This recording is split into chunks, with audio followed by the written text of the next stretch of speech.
First, the Sparks Middle School shooting, then the Renown shooting. It's no longer if it will happen again, but when.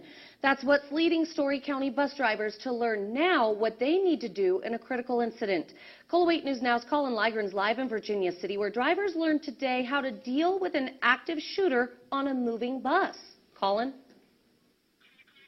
Sarah, it's a set of skills these drivers hope they never have to use. They're put through a scenario where there's a gunman on board and they have to do everything in their power to keep themselves and their students alive.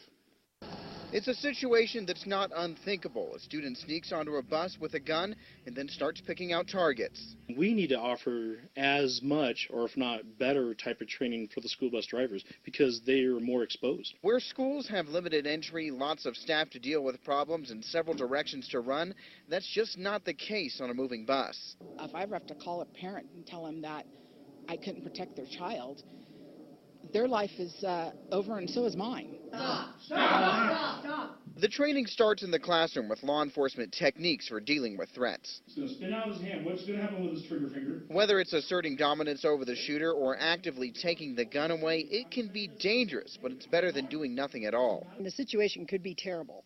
It could be terrible. We are going to learn skills today that will enable us to make the right decision right at the right time. We're going to run a number of different scenarios for the drivers. Scenario 1, a kid in the back pulls a gun. Okay, wag that tail. The driver jerks the wheel to knock over the shooter, then rushes to take over the weapon.